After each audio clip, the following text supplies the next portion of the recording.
Assalamu alaikum everyone. I hope everyone is doing good and listening me clearly. So please guys do let me know आप लोगों को मेरी आवाज clear आ रही है?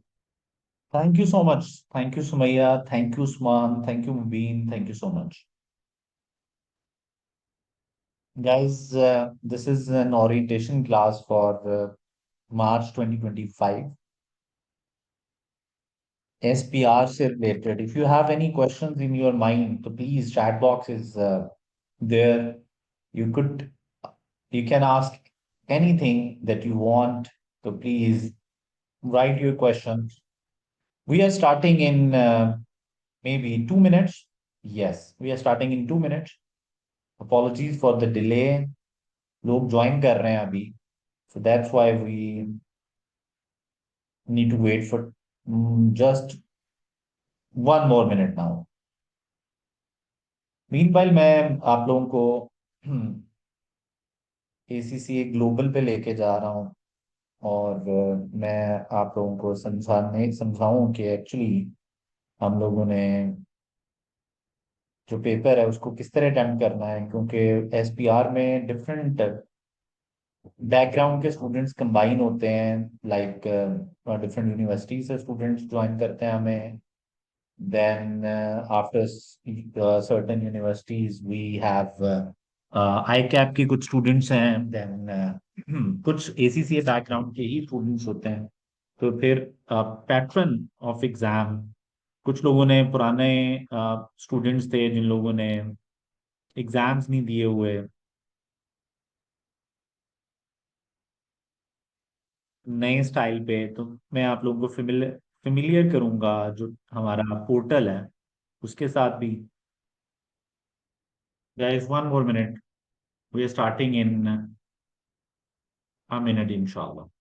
जी सुमैया, अगर आप अभी स्टार्ट करते हो तो there is a sufficient time to prepare for SPR exam. Yes, और बहुत इजीली इजीली आप कर लोगे, कोई प्रॉब्लम नहीं इंशाल्लाह. सो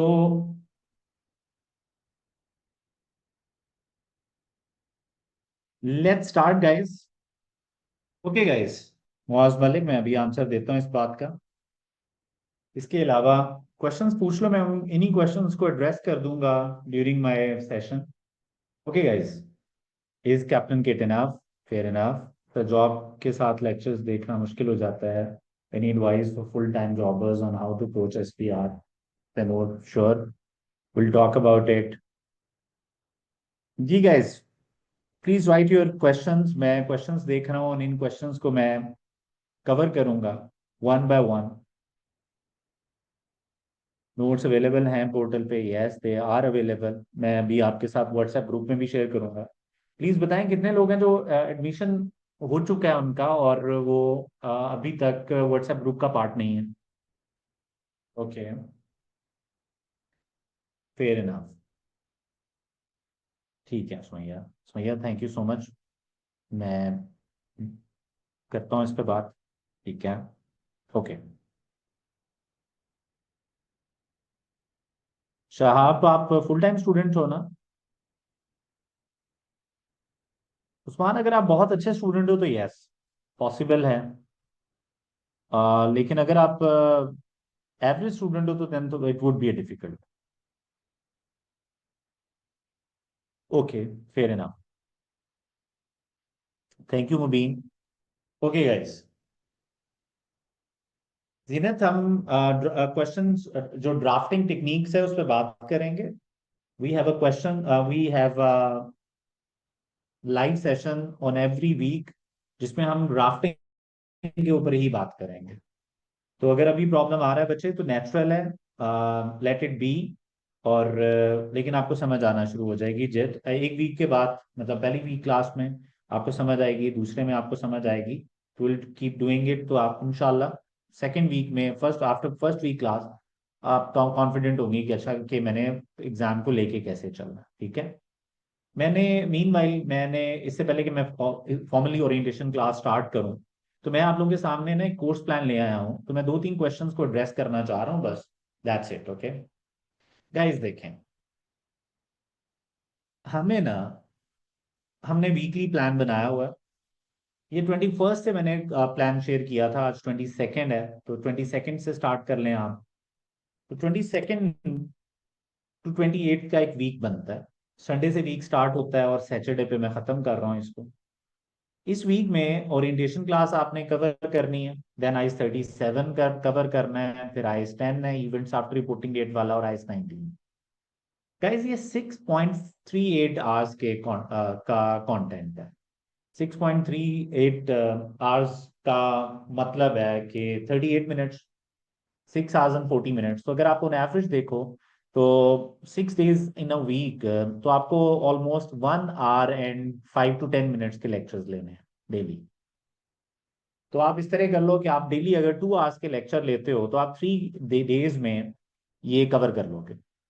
तो आई वुड प्रेफर कि आप मंडे ट्यूसडे वेंसडे बैठें और ये आइस 37 10 और आइस 19 के लेक्चर्स ले लें। आपको उसके सामने टाइम ड्यूरेशन नजर आ रहा है। जब आप ये लेक्चर्स ले लेंगे तो अगर आप पहले 3 दिन में ये कवर कर लेते हैं तो फिर लेक्चर जो नोट्स हैं, जो हमारे लेक्चर्स नोट्स हैं, आपने क्या करना है, उन लेक्चर नोट्स पे चले जाना है। मैं वो भी आपके सामने ओपन कर लेता हूँ। अच्छा, जब आप इसको पढ़ रहे होगे तो पढ़ने का जो तरीका है वो यही है कि आप नोट सामने रखें अपने, और जो स्टैंडर्ड आप पढ़ रहे हो नोट्स के ऊपर एनोटेशंस करते जाएं। नोट्स में कोई पॉइंट आप पढ़ते हुए लग रहा है इंपॉर्टेंट है, नोट्स में आप ऐड कर लें। कोई आपको लग रहा है कि मैंने कोई इंपॉर्टेंट बात की, आप नोट्स में हाईलाइट कर लें, तो एक हाइलाइटर लेके बैठें और एक पेंसिल लेके बैठें या पेन लेके बैठें और चीज़ों को नोट्स के ऊपर ऐड करते जाएं। कौन से नोट्स हैं ये मैं आप लोगों के सामने दोबारा शेयर कर रहा हूँ, तो ज़रा देख लें। तो जी, ये आपके नोट्स हैं, ये आपके नोट्स हैं। जब आप आइस 37 पढ़ लोगे, आइस 10 पढ़ लोगे और आइस 19 पढ़ लोगे, तो ये जब 3 स्टैंडर्ड्स आपके हो जाएं तो ये आपके सामने कंटेंट गिवन है। तो ये आपको आइस 19 सेकंड चैप्टर नजर आ जाएगा। देन आइस 37 आपको चैप्टर 11 नजर आ जाएगा। चैप्टर 9 में आपको नजर आ जाएगा 10 का। तो जब ये 3 चैप्टर्स आपके हो जाएं तो फिर मैं आपको चाहता हूँ कि इन्हीं नोट्स में, ये जरा सुनने वाली बात है, इन्हीं नोट्स में अगले ही पेज पे कंटेंट ऑफ क्वेश्चंस की तरह, इसमें आप आइस 19 के क्वेश्चंस देखेंगे, कोलंबिया पास पेपर का क्वेश्चन, साइंबल पास पेपर का क्वेश्चन, इकोमा पास पेपर का क्वेश्चन, डिगी वायर पास पेपर्स के क्वेश्चन। तो ये पास पेपर्स के क्वेश्चन। तो क्या करो आप, इन क्वेश्चंस को आप अटेम्प्ट कर सकते हो। ये क्वेश्चन बैंक जो हमने बनाया हुआ है, जो नोट्स में अवेलेबल भी है, ये क्वेश्चन बैंक हमने किस तरह बनाया है। देखें, क्वेश्चन जो होता है ना एसपीआर में, वो एक बड़ा क्वेश्चन होता है, मल्टी स्टैंडर्ड क्वेश्चन होता है। पार्ट ए है, बी है, सी है, डी है, 4 पार्ट्स हैं, 3 पार्ट्स हैं, एक बड़ा क्वेश्चन है। उसमें मल्टीपल स्टैंडर्ड्स होते हैं। तो एक बड़े क्वेश्चन को अटेम्प्ट करना बड़ा मुश्किल है इस इनिशियल स्टेज पे, कि आप 3 स्टैंडर्ड्स पढ़े एक वीक के बाद और आप कहें जी मैं एक बड़ा क्वेश्चन कर लेता हूँ या कर लेती हूँ। तो ये एज ए स्टूडेंट ये बड़ा मुश्किल है, क्योंकि एक क्वेश्चन आपको अवेलेबल ही नहीं है एक किसी एक स्टैंडर्ड के ऊपर, वो तो मल्टीपल स्टैंडर्ड क्वेश्चन हैं। तो हमने कोशिश की कि हम क्या करें, हम आईएस 19 के क्वेश्चंस ना, सिर्फ आईएस 19 वाले क्वेश्चंस का जो पार्ट है, एक क्वेश्चन में जो आईएस 19 का पार्ट है वो ओपन कर ले आए सिर्फ इधर, और उसी के साथ में आंसर ले आए। आईएस 37 बड़े बड़े क्वेश्चन में जो आया हुआ है आईएस 37 निकाल निकाल के ले आए और साथ में उनके आंसर्स भी ले आए। तो हमने ये कोशिश की है, और ये एक बड़े बहुत ही काम की कोशिश है, क्योंकि अदरवाइज आप लोगों को प्रैक्टिस नहीं मिलती, रेलेवेंट प्रैक्टिस ना। तो यहाँ पे आपको रेलेवेंट प्रैक्टिस मिल जाएगी। तो आपको यहाँ पे रेलेवेंट प्रैक्टिस मिल जाएगी। तो इसका मतलब ये है कि आप लोग इस पोजीशन में आ गए हैं कि आप रेलेवेंट प्रैक्टिस कर सकें। तो आई जस्ट वांट कि आप इसको एक दफा देखें। अगर आप नहीं भी देखेंगे, अगर आपके पास टाइम नहीं है, तो आपके आज की जो रूटीन होनी चाहिए वो क्या होनी चाहिए। और आपके पास टाइम नहीं है तो कोई प्रॉब्लम नहीं है, क्यों? क्योंकि जो वीकेंड्स पे लाइव क्लासेस होंगी मैं यही क्वेश्चंस कवर कर रहा हूँ। मैं इस 19 के क्वेश्चंस कवर कर रहा हूँ, 37, और मैं टेक्निक्स पे बात कर रहा हूँ कि आपने अपने आंसर को लिखना कैसे है और आपने इजी मार्क्स को कैसे पिक करना है और आपने पास कैसे होना।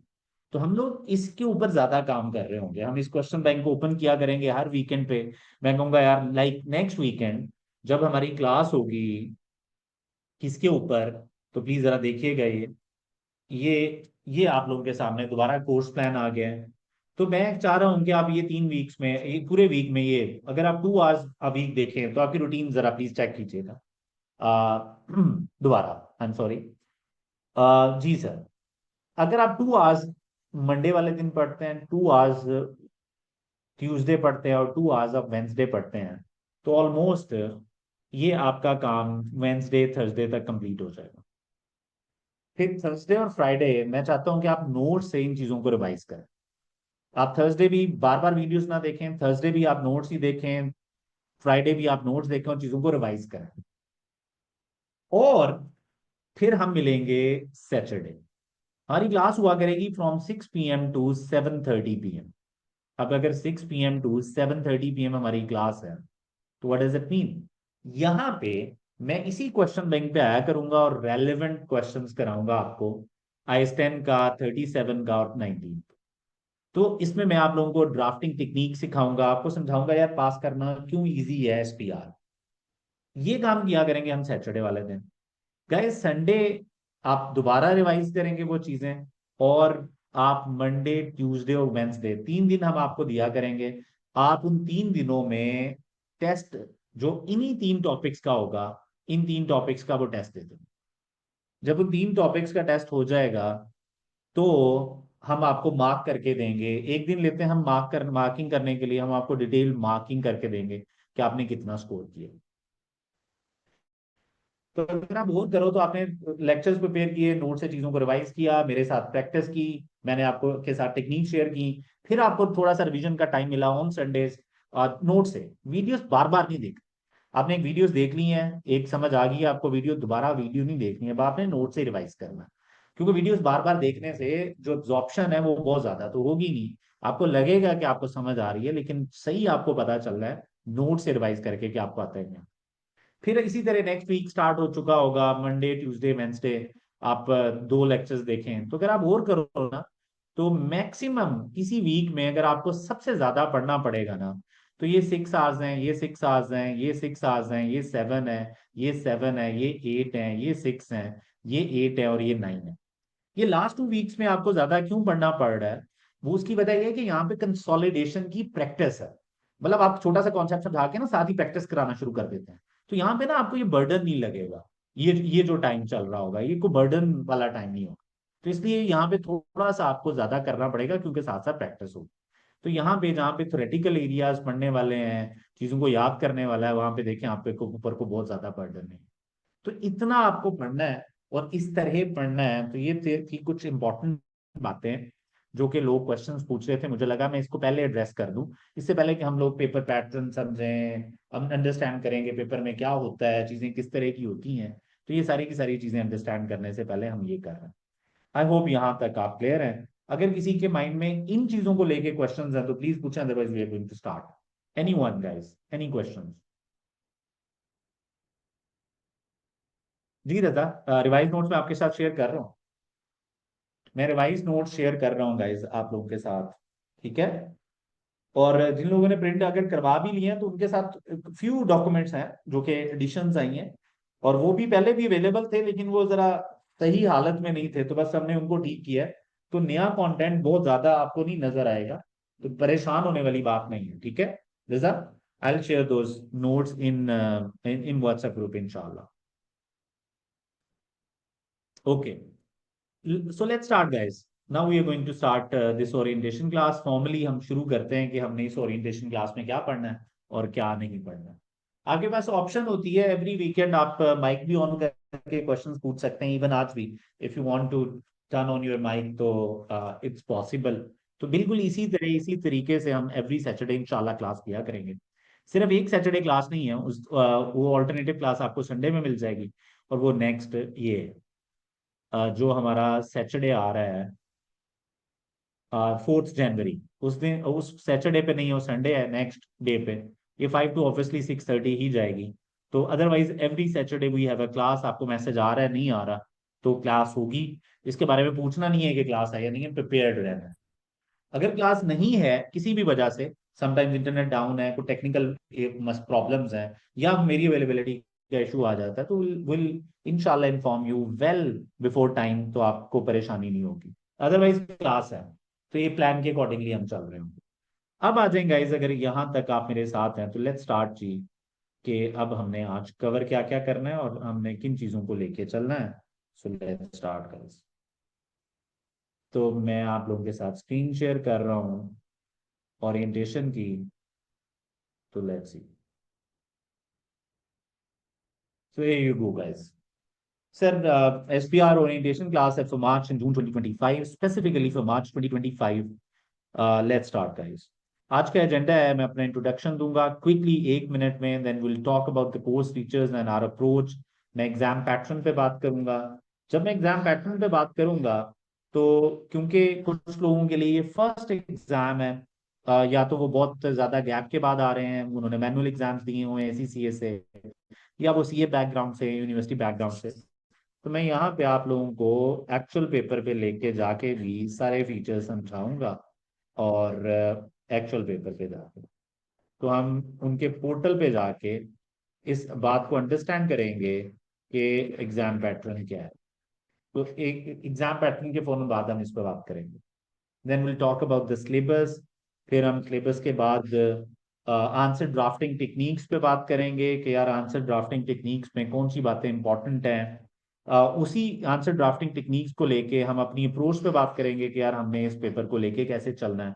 Then resources, books, Kaplan kit enough है या नहीं है, कैप्लन टेक्स्ट कितनी पढ़नी है, नोट से कितना पढ़ना है, स्टडी टेक्स्ट इंपॉर्टेंट है या नहीं है, ये सारी बातें हम बुक्स में कवर करेंगे। Then will have again question and answer session, जिसमें हम थोड़ी चिट चैट करेंगे, जिसमें आप भी बात कर रहे होंगे, मैं भी। तो this is agenda, today's agenda, और let's talk about this one by one. Guys, I am Zubair Salim. More than 25,000 students मैं अभी तक पढ़ा चुका हूँ, और it's been 18 years. Okay guys, so yes, so it's been 17-18 years now guys कि मैं पढ़ा रहा हूँ। मैंने आईएफआरएस पे ट्रेनिंग्स भी डिफरेंट सेक्टर्स में दी हुई हैं। इसके अलावा train the trainers workshop ACCA की बेसिस पे मैं डिफरेंट कंट्रीज में जाके ट्रेनर्स को भी, एसबीआर के ट्रेनर्स को भी ट्रेन करता रहा। टर्की, इंडोनेशिया में मेजॉरिटी जो लोग पढ़ा रहे हैं एसबीआर, उनको मैंने ट्रेन किया हुआ है। इंडिया के कुछ इंस्टीट्यूशंस को हमने ट्रेन किया हुआ है। So as a train the trainers भी मैं काम करता हूँ विद ACCA. This is my brief introduction. इसके अलावा डिफरेंट बॉडीज में मैं पढ़ाता हूँ, जैसे एसीसीए में मैं एफआर और एसपीआर पढ़ाता हूँ, सीए में मैं FR1, FR2 और एडवांस जो उनकी सीए फाइनल की रिपोर्टिंग है वो पढ़ाता हूँ। सीमा की रिपोर्टिंग मैं पढ़ा चुका हूँ। तो डिफरेंट जितनी भी बॉडीज आपको नजर आती हैं, ऑलमोस्ट हर बॉडी में मैं पढ़ा चुका हूँ रिपोर्टिंग के जो पेपर्स हैं। अब गाइज हमारी अप्रोच क्या है, इस पर मैं बड़ी डिटेल में बात कर चुका हूँ, इस पर हम वापस आएंगे। लेकिन सबसे पहले हम स्टार्ट करेंगे अब पेपर स्ट्रक्चर पे। So let's start from the paper structure, और फिर अंडरस्टैंड करेंगे बाकी चीजों। अब guys let's start paper structure में। हम अंडरस्टैंड करेंगे कि हमारे एग्जाम का पैटर्न क्या है, और ये एग्जाम के पैटर्न में कौन से एरियाज हैं जो कंफर्म है कि पेपर में आने ही आने हैं, और कौन से एरियाज हैं जो कंफर्म नहीं है कि पेपर में आने हैं नहीं आने। तो उनके ऊपर भी हम बात करेंगे। तो इन डिटेल हम अंडरस्टैंड करेंगे अपने एग्जाम पैटर्न को। सो लेट्स सी गाइस, हमारा जो एग्जाम है वो 3 hours and 15 minutes का है। इसका मतलब है कि हमारे पास 195 minutes हैं टू सॉल्व द एग्जाम। अब मुझे बताएं, अगर 195 minutes हैं और 100 marks हैं, तो इट मीन्स कि हमारे पास 1 mark के लिए 1.95 minutes बनते हैं पर मार्क। अब ये बात वाली जो बात है ये इंपॉर्टेंट होती है, और इंपॉर्टेंट क्यों होती है? इसलिए इंपॉर्टेंट होती है कि टाइम मैनेजमेंट एसपीआर में एक प्रॉब्लम है। अगर आप मैं आपको समझाऊं, हर अटेम्प्ट में मैं मोर देन 200 स्टूडेंट्स पढ़ा रहा होता हूँ एसबीआर के। और अब अगर आप मैं उन हर अटेम्प्ट, अगर मैं आप लोगों को बात करूं टाइम मैनेजमेंट कितने लोगों का प्रॉब्लम है, तो आई वुड से कि 5 to 10% लोग अपना पेपर कंप्लीट कर पाते हैं। ओनली 5 to 10% लोग। बाकी 95% लोगों से पेपर कंप्लीट नहीं होता। तो एसपीआर के पेपर में जो फर्स्ट कंसर्न है हमारा, दैट इज टाइम मैनेजमेंट। इसका मतलब ये है कि हमें टाइम मैनेजमेंट पे काम करना है। टाइम मैनेजमेंट प्रैक्टिस के बीच में कुछ टेक्निक्स हम यूज करेंगे आंसर ड्राफ्टिंग के लिए, कि क्विकली हम ज्यादा से ज्यादा नंबर्स लेते जाएं और टाइम मैनेजमेंट का ख्याल रखें। पेपर के लिए जब हम जा रहे होंगे तो हमने कौन से क्वेश्चन को पहले अटेम्प्ट करना है, कौन से क्वेश्चंस को एंड पे रखना है, हम इसके ऊपर भी बात करेंगे। तो टाइम मैनेजमेंट हमारा एक मेन कंसर्न होगा एसबीआर के एग्जाम। जब आप पढ़ रहे होंगे तो आपको किस तरह प्रिपेयर करना चाहिए ताकि आप मैनेज कर सकें टाइम। तो time management would be an issue in SPR exam, और हमारा इसके ऊपर फोकस भी होगा। पहली इंपॉर्टेंट बात। दूसरी, क्वेश्चन में इस पूरे के पूरे पेपर में देर विल बी 4 क्वेश्चंस जो हमारे पास अवेलेबल होंगे, और एग्जामिनर ने इनका स्ट्रक्चर हमें समझाया हुआ। जैसे वो हमें बताता है कि क्वेश्चन 1 30 मार्क्स का होगा, क्वेश्चन 2 20 मार्क्स का, और क्वेश्चन 3 और क्वेश्चन 4 जो है ये 25 मार्क्स के हैं। तो ये ऐसे ही होते हैं। लेकिन इंटरेस्टिंग बात यह है कि जो क्वेश्चन 1 है ये कंसोलिडेशन बेस्ड क्वेश्चन होगा। इसमें जो मेजर एरिया पूछा जाएगा, इस क्वेश्चन में जो मेजॉरिटी एरिया होगा वो कंसोलिडेशन का एरिया होगा। कंसोलिडेशन का इसका मतलब है it would be a consolidation based question. अच्छा, कंसोलिडेशन का ये क्वेश्चन है 30 मार्क्स का, ओके। किस तरह का क्वेश्चन होगा? क्या हमें पूरी पूरी इनकम स्टेटमेंट बनानी पड़ेगी, consolidated statement of comprehensive income? क्या हमें पूरी स्टेटमेंट ऑफ फाइनेंशियल पोजीशन बनानी पड़ेगी? ये अब हमारे सामने क्वेश्चंस हैं। और इसका स्ट्रक्चर कैसा होगा, तो अब मैं आपको समझाता हूं स्ट्रक्चर कैसा होगा। सो इस क्वेश्चन में there will be a part A, जिसकी रिक्वायरमेंट होगी किसी एक आईएफआरएस से, किसी एक आईएस से। कोई इंटरनेशनल अकाउंटिंग स्टैंडर्ड है, कोई आईएफआरएस है जो यहाँ पे पूछा जाए। पूछा गया पार्ट ए में, आपने क्या करना है? आपने उसको थ्योरेटिकली एक्सप्लेन करना है। अब ये वर्ड पे गौर कर रहे हो आप? आपने उसको थ्योरेटिकली एक्सप्लेन करना है, थ्योरेटिकल क्वेश्चन होगा, प्लस फ्यू कैलकुलेशंस। तो कुछ कैलकुलेशन भी होंगी, फ्यू, बहुत बहुत ज्यादा डिटेल नहीं, फ्यू कैलकुलेशन। और फाइनली इस कैलकुलेशन से एक जर्नल एंट्री बनेगी। फाइनली आप इस कैलकुलेशन करने के बाद एक जर्नल एंट्री बनाएंगे। ये पार्ट होगा फर्स्ट। सिमिलरली एक पार्ट बी भी होगा। पार्ट बी भी बिल्कुल ऐसा ही होगा, थ्योरी, किसी आईएफआरएस पे होगा, फ्यू कैलकुलेशन और journal entry. Then there would be a part C guys. Part C जो है ना, ये कंसोलिडेशन की थ्योरी होगी। पार्ट सी कंसोलिडेशन थ्योरी होगी। Part C consolidation theory along with calculations, along with few calculations। अब अगर आप इंपॉर्टेंट बात चेक करो तो हर पार्ट में मैं आपको पता है क्या बोल रहा हूं?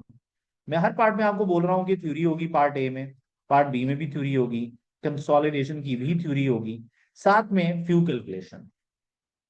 जब आप ये काम कर लेंगे तो there will be a pre populated consolidation statement of comprehensive income, statement of cash flows या स्टेटमेंट ऑफ फाइनेंशियल पोजीशन। तो आपके पास क्या होगा? एक बना बनाया फॉर्मेट होगा। प्री पॉपुलेटेड फॉर्मेट का मतलब है स्टेटमेंट ऑफ कॉम्प्रिहेंसिव इनकम होगी, स्टेटमेंट ऑफ फाइनेंशियल पोजीशन होगी, और स्टेटमेंट ऑफ कैश फ्लो होगी। आपके पास ये स्टेप 3 फॉर्मेट बनाए बनाए गिवन होंगे, 3 में से कोई एक, मे बी 2। तो आपके पास फॉर्मेट ऑलरेडी बना हुआ है, उसमें कुछ वैल्यूज ऑलरेडी ऐड है। आपने क्या करना है? वो जर्नल एंट्रीज जो आपने इधर बनाई है इधर पोस्ट करनी है। वो जर्नल एंट्रीज जो सेकंड पार्ट में बनाई है वो भी इधर पोस्ट करनी है। वो कैलकुलेशन जो आपने इधर की है वो भी आप इधर पोस्ट करेंगे। और आप बनी बनाई फाइनेंशियल स्टेटमेंट्स में जो बातें मिसिंग है ऊपर से कैलकुलेट करके लाके लिख देंगे, या अगर कुछ गलत लिखा हुआ है तो उसको ठीक करके दोबारा से रीड्राफ्ट कर देंगे। We call it redrafting. ये प्री पॉपुलेटेड फॉर्मेट होता है, बना बनाया फॉर्मेट होता है जो आपको गिवन होगा, और आपने इस तरह क्वेश्चन को लेके चलना है। अब सर प्री पॉपुलेटेड फॉर्मेट बना बनाया गिवन होगा, इस बात को जरा समझाएं। इस बात को हमें समझना चाहिए और अंडरस्टैंड करना चाहिए। तो अब मैं आप लोगों को लेके जा रहा हूँ गाइस आपके पेपर पैटर्न पे।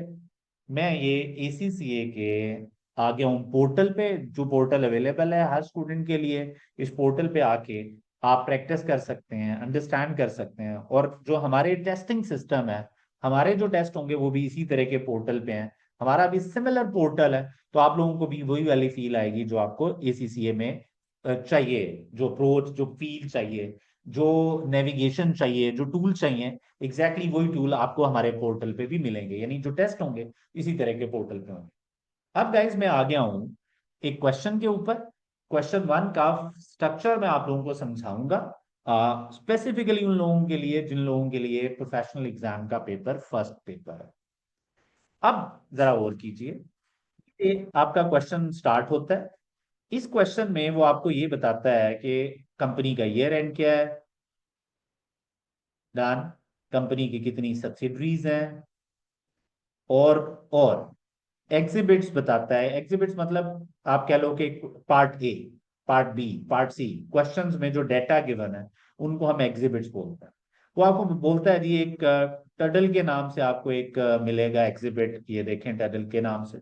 इस पे मैं क्लिक करूंगा, ये एग्जिबिट्स हैं, इन पे मैं क्लिक करूंगा तो मेरे पास सामने ये डाटा आ जाता है। ये वो डाटा है, इसको मैं नेविगेट कर सकता हूँ। तो ये देखें, इसको मैं थोड़ा जूम कर सकता हूँ। ये डाटा है टोटल कंपनी का, जिसमें वो बता रहा है टोटल कंपनी कितने की खरीदी, कितने की बेची, क्या सेल परचेज है। इसको बंद कर दें आप। दूसरा यदि फिंडलर कंपनी के बारे में वो आपको डिटेल दे रहा है, ये देखें ये एग्जिबिट फिंडलर का है, तो ये आपको फिंडलर कंपनी के बारे में इंफॉर्मेशन दे रहा है, उसके बारे में डाटा गिवन है। इसको बंद कर देते हैं। फिर आपको वो कह रहा है कि हमने ड्राफ्ट SOPL दे दी है, statement of profit and loss दे दी। ये बना बनाया फॉर्मेट गिवन है, जिसको आप लोगों ने दोबारा से रीड्राफ्ट करना। अब होगा क्या, आपको ये एग्जिबिट्स है, एग्जिबिट्स मतलब डाटा, जो क्वेश्चन का part A, part B, part C होता है, जो डाटा गिवन होता है क्वेश्चन को, की इंफॉर्मेशन गिवन होती है, जिसको देख के आपने क्वेश्चन सॉल्व करना है, वो सारे के सारे एग्जिबिट्स कहलाते हैं। फिर उसके बाद रिक्वायरमेंट आ जाता है। रिक्वायरमेंट पे क्लिक करोगे तो ये सारी रिक्वायरमेंट्स ओपन हो जाती हैं, बड़ा क्लियरली बताता है कि जो एग्जिबिट 1 है उसको देख के ये वाला पार्ट सॉल्व करो, एग्जिबिट 2 को देख के ये वाला पार्ट सॉल्व करो, एग्जिबिट 1 एंड 2 को यूज करके जो एग्जिबिट 3 में चीजें गिवन है उसको रीड्राफ्ट कर दो। ये 14 मार्क्स का आ रहा है। अब आ जाए यार गाइस, ये रिक्वायरमेंट्स भी उसने दी हुई हैं। अब हमारे पास रिस्पॉन्स ऑप्शंस हैं। मैंने जो अपना आंसर लिखना होता है, या तो वर्ड प्रोसेसर पे लिखना है, ये लें। तो जो थ्योरेटिकल क्वेश्चन होगा ना बच्चों, मैं क्या करूंगा, मैं उसको यहाँ पे टाइप करूंगा। ये मैंने प्रैक्टिस कराई हुई है तो बच्चों को, तो ये वही नजर आ रही है आप लोगों को। तो ये थ्योरेटिकल पार्ट्स हैं, तो मैं क्या करूंगा, मैं थ्योरेटिकल एक यहाँ पे एक्सप्लेनेशन दे रहा हूँ। ये देखें जरा, ये एक्सप्लेनेशन, ठीक है। अब जो कैलकुलेशंस वाला एरिया है, जो वर्किंग्स हैं, या जो मैंने statement of profit and loss redraft करनी है, वो कहाँ करनी है, तो वो स्प्रेडशीट। स्प्रेडशीट मतलब कैलकुलेशंस। तो ये कैलकुलेशंस है। मेरा जो एग्जामिनर है वो दोनों की दोनों शीट्स मेरी देख रहा होगा, तो ये देखें हमने सॉल्व किया हुआ है। गाइस अगर आप और करें ना तो इसमें ये फॉर्मेट पहले का ही गिवन है, ये फॉर्मेट ऑलरेडी उसने बना के दिया हुआ था। तो मैं इसको सॉल्व कर रहा हूं क्योंकि, तो ये देखें जरा, तो ये फॉर्मेट ऑलरेडी उसने बना के दिया हुआ है मुझे। ये फॉर्मेट ऑलरेडी बना बनाया है, और जितनी एडजस्टमेंट थी मैं उनकी वर्किंग्स करके यहाँ पे एडजस्ट कर रहा हूँ। ये देखें, पहले इंट्रा ग्रुप सेल्स थी तो मैंने ये सेल्स एलिमिनेट की, कॉस्ट ऑफ सेल एडजस्ट की, फिर अनरियलाइज्ड प्रॉफिट को एडजस्ट किया, फिर सेल्स थी, उसको जहां जहां पे चीज एडजस्ट होनी है मैं उनको एडजस्ट कर करके फाइनल इनकम स्टेटमेंट बना रहा हूँ। तो दिस इज कॉल्ड रीड्राफ्टिंग का क्वेश्चन।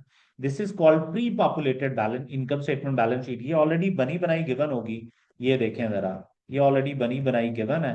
मैं क्या करूंगा, मैं साथ वाले कॉलम्स में चीजों को एडजस्टमेंट्स के साथ एडजस्ट करता जाऊंगा, जो एडलेस होने वाला है, और फाइनली एक फाइनल इनकम स्टेटमेंट में बना के दे दूंगा। तो पूरी की पूरी इनकम स्टेटमेंट नहीं बनानी, बल्कि रीड्राफ्ट करनी है। This is question 1। और किसी को कोई भी क्वेश्चन किसी का रिलेटेड है, क्वेश्चन वन से रिलेटेड, तो पूछ सकते हैं। मैं जा रहा हूं वापस अपनी स्लाइड्स पे। लेकिन अगर meanwhile if you have any questions तो प्लीज इसको लेके अगर कोई क्वेश्चन है तो पूछें। Question one style of question please बताएं। अदरवाइज नो क्वेश्चंस लिखो, हम आगे बढ़ेंगे।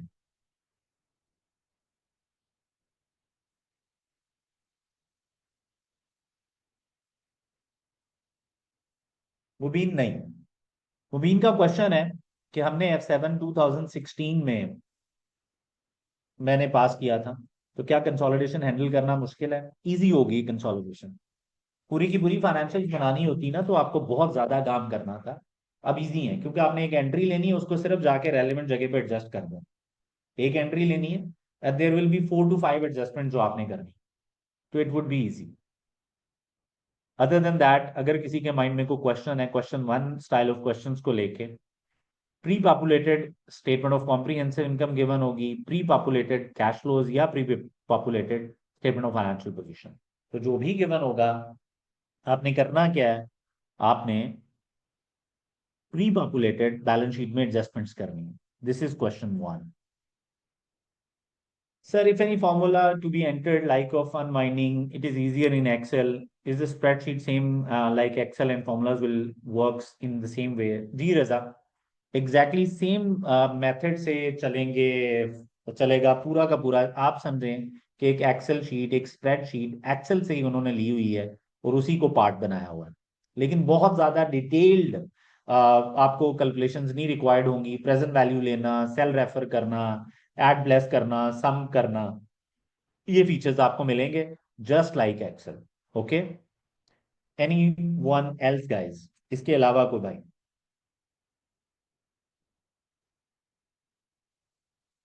क्या ये बात समझ लगी है फिर?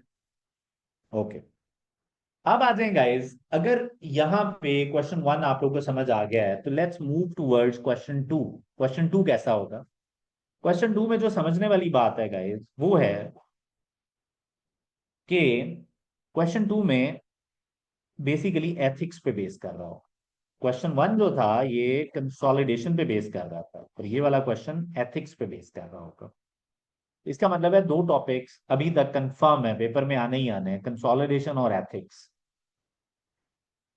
क्वेश्चन टू में कोई एक आईएफआरएस होगा, कोई भी हो सकता है वो, और अलोंग विद एथिक्स का क्वेश्चन, और एथिक्स के क्वेश्चन पे 8 to 10 मार्क्स होते हैं। एथिक्स के क्वेश्चन पे 8 to 10 मार्क्स होते हैं। इसका मतलब 8 to 10 मार्क्स इजी मार्क्स होंगे।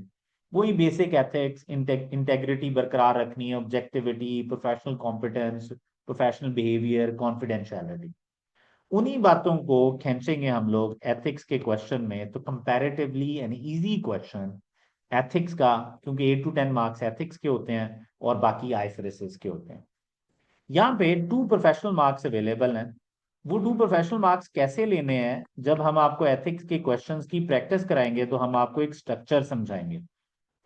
जब आप एथिक्स का टॉपिक पढ़ोगे तो उसमें भी आपको क्या नजर आएंगी, आपको प्रैक्टिस में हेड्स बना के दिए हुए हैं मैंने कि ये हेड चाहिए हमें, ये हेड, ये हेड, इस तरह को 6 to 7 हेडिंग्स हैं। मैं बच्चों को बताता हूँ कि इन हेडिंग्स के आंसर्स देने ही देने हैं आपने एथिक्स के क्वेश्चन में।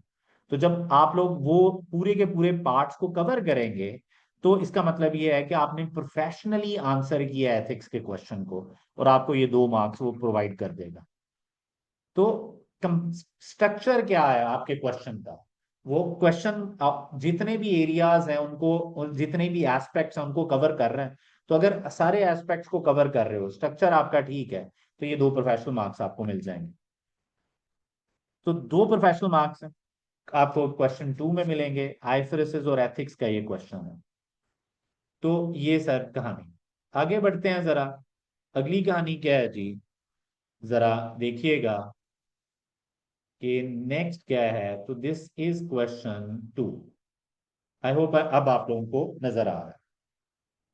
तो ये 2 प्रोफेशनल मार्क्स हैं आपके। So question two guys, IFRS plus ethics. तो 8 to 10 मार्क्स का एथिक्स है और 2 प्रोफेशनल मार्क्स, 20 मार्क्स। हम जब पूरे के पूरे पेपर की को अटेम्प्ट करने की टेक्निक्स पे बात कर रहे होंगे तो मैं आप लोगों को कहूंगा यार क्वेश्चन वन टू से स्टार्ट करो। क्योंकि क्वेश्चन 2 इजी है, इसके मार्क्स कम है, तो जब आप इस क्वेश्चन को करते हो ना तो ये जरा जल्दी हो जाता है। तो टाइम मैनेजमेंट में बहुत इंपॉर्टेंट रोल प्ले करता है ये वाला question. 20 marks, 8 to 10 marks ethics के हैं, बहुत सिमिलर क्वेश्चंस आते हैं जिस तरह के पास पेपर्स में आ रहे हैं। आईएफआरएस मेजॉरिटी सिचुएशन में एक अकाउंटेंट जो है वो अनएथिकल बिहेवियर पे होता है। और अनएथिकल बिहेवियर का मतलब क्या होता है? अनएथिकल बिहेवियर का मतलब होता है कि वो गलत अकाउंटिंग कर रहा है। तो मेजॉरिटी जो आईएफआरएस का वो प्रपोज कर रहा होगा आपको कि मैं ये करना चाहता हूँ, मैं ये करना चाहता हूँ, मैं ये करना चाहता हूँ। आप कहेंगे यार भाईजान आप गलत कर रहे हैं, एथिकली बिहेवियर अपना रखें, प्रोफेशनल बिहेवियर रखें, आईएफआरएस को प्रॉपरली फॉलो करें। तो आप यहाँ पे ना उसको ये समझा रहे होंगे। तो आईएफआरएस की डिस्कशन है अलोंग विद एथिक्स, तो ये क्वेश्चन जरा कंपैरेटिवली इजी होता है और आपको मार्क्स देता है। ऊपर से 20 मार्क्स का होता है ना, तो मैनेजेबल होता है, बहुत ज्यादा चीजें नहीं पूछी होती, तो जरा जल्दी जल्दी हो जाता है। जो लोग क्वेश्चन 1 से पेपर स्टार्ट करते हैं उनको प्रॉब्लम्स आती हैं, क्योंकि क्वेश्चन 1 30 मार्क्स का क्वेश्चन है, क्वेश्चन बहुत ज्यादा स्कैटर्ड है, लॉन्ग क्वेश्चन है, तो यूजली ये बहुत ज्यादा टाइम ले लेता है। और क्योंकि क्वेश्चन 1 में आप इजी होते हैं, जो फर्स्ट क्वेश्चन आप पेपर में अटेम्प्ट करते हैं, तो आप उतनी स्पीड से काम नहीं कर रहे होते, तो आप इजी होते हो, चीजों को बड़ा अच्छा मैनेज करने की कोशिश कर रहे होते हैं। तो अगर आप ये वाला क्वेश्चन पहला क्वेश्चन शुरू कर लेना, तो आपका मेजोरिटी टाइम इधर निकल जाता है। पेपर 30 मार्क्स का अटेम्प्ट कर रहे हैं, लेकिन आप हाफ टाइम, 1.5 आवर आप इसको दे चुके होते हो, फिर पीछे बहुत भागम भाग में आप बाकी क्वेश्चंस को अटेम्प्ट कर रहे होते हो। सो पहली टिप टाइम मैनेजमेंट की ये है कि क्वेश्चन 2 से स्टार्ट लेना, क्वेश्चन 1 से स्टार्ट ना करना। तो ये फर्स्ट टिप है। अब आ जाएंगे गाइस क्वेश्चन नंबर 3 और 4। क्वेश्चन नंबर 3 या 4 का जो पैटर्न है, ये मल्टीपल आईएफआरएस क्वेश्चंस होंगे। मल्टीपल आईएफआरएस क्वेश्चन का मतलब ये है कि एक ही क्वेश्चन है और इसमें 3-4 पार्ट्स है, और 3-4 पार्ट्स को आपने आंसर करना हो, 3-4 पार्ट्स को आपने आंसर करना होगा। ये मल्टीपल आईएफआरएस है, अलोंग विद इंटरप्रिटेशन। अब इंटरप्रिटेशन या तो क्वेश्चन 3 में होगी या क्वेश्चन नंबर 4 में होगी। अच्छा, मेजॉरिटी सिचुएशन में इंटरप्रिटेशन जो है वो क्वेश्चन 4 में आ रही होती है, लेकिन जरूरी नहीं है। एग्जामिनर ने ये बोला है कि मैं क्वेश्चन 3-4 में पूछ सकता हूँ, तो इट कुड बी क्वेश्चन 3 या 4। तो मल्टीपल आईएफआरएस के क्वेश्चंस होंगे ये विद इंटरप्रिटेशन। और एक टॉपिक है करंट इश्यूज का। अच्छा, करंट इश्यूज करंट अफेयर्स नहीं है कि यार आजकल दुनिया में क्या चल रहा है। करंट इश्यूज के नाम से कुछ 4-5 टॉपिक्स हैं जो हम लोगों ने पढ़ने हैं, उन्हीं को करंट इश्यूज कहता है। लेकिन ये कंफर्म नहीं है कि करंट इश्यूज पूछेगा, ऑप्शनल है, आ भी सकते हैं नहीं भी आ सकते। लेकिन ये कंफर्म है कि क्वेश्चन 3 या 4 में से किसी एक क्वेश्चन में इंटरप्रिटेशन होगी। ये इंटरप्रिटेशन क्या है, जब मैं सिलेबस पे बात करूंगा तो मैं इस पे भी बात करूंगा। तो गाइज ये 3 एरियाज कंफर्म है हमारे exam. Consolidation would be there, ethics would be there, and interpretation would be there. बाकी आईएफआरएस बेस्ड पेपर है, अगर आप और करें तो आईएफआरएस आपको यहाँ पे भी मिलेंगे, आपको यहाँ पे भी मिलेंगे, आपको यहाँ पे भी मिलेंगे, और यहाँ पे भी मिलेंगे। सो आईएफआरएस बेस्ड क्वेश्चन और 4 क्वेश्चंस आपको मिलेंगे। हर क्वेश्चन में आपको किसी न किसी स्टैंडर्ड पे क्वेश्चनिंग हो रही होगी, मल्टीपल स्टैंडर्ड्स पे क्वेश्चनिंग हो रही होगी, और ये आपका पेपर स्ट्रक्चर। अब इस बात को इस बात को अब मैं समझाने से पहले एक बात जो मैं थोड़ा क्लियर करना चाह रहा हूं, वो क्या है वो जरा सुन लीजिएगा, और उसी से रिलेटेड फिर टाइम मैनेजमेंट पे भी बात करेंगे।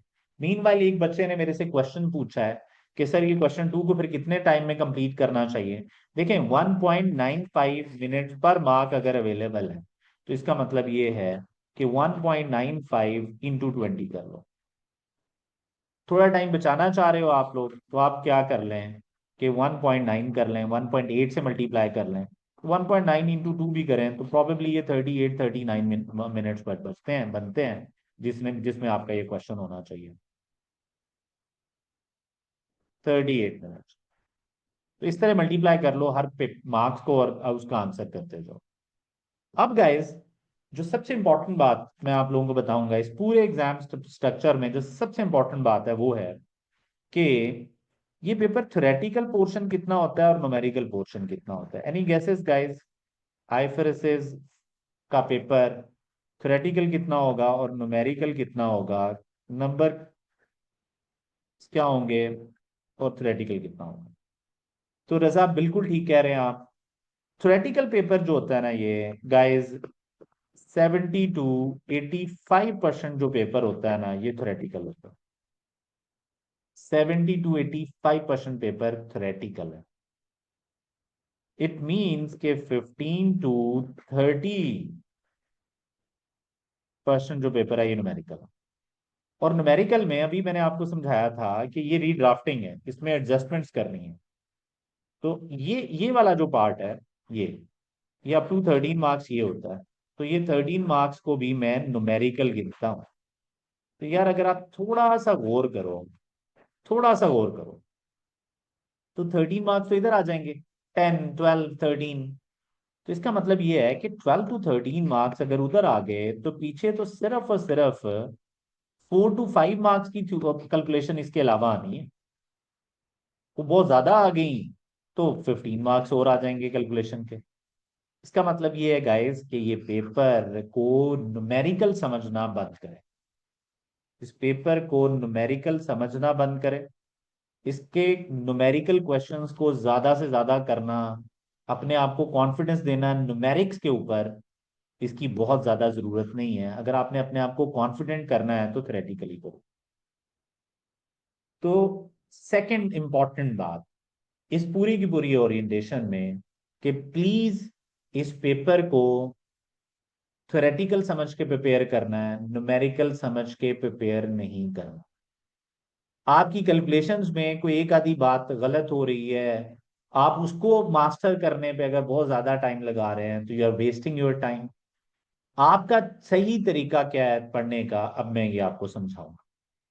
आपका सही तरीका पढ़ने का ये है कि जब आप लोग मंडे वाले दिन 2 आवर्स का लेक्चर लेंगे, देन ट्यूसडे वाले दिन 2 आवर्स का लेक्चर, और फिर 2 आवर्स के करीब करीब थोड़ा कम ज्यादा, और वेंसडे वाले दिन लेंगे, तो आपने लेक्चर्स के साथ साथ अपने आप को नोट से देख देख के स्टैंडर्ड समझाना है और याद करना है। जब आपका स्टैंडर्ड याद हो जाएगा जब आपका स्टैंडर्ड याद हो जाएगा तो फिर आप अगला काम क्या करेंगे, ये बात समझो। फिर अगला काम आप ये करेंगे कि लैपटॉप लेंगे, कंप्यूटर के ऊपर बैठेंगे, वर्ड की सिंपल फाइल ओपन करेंगे और स्टैंडर्ड लिखना शुरू कर देंगे।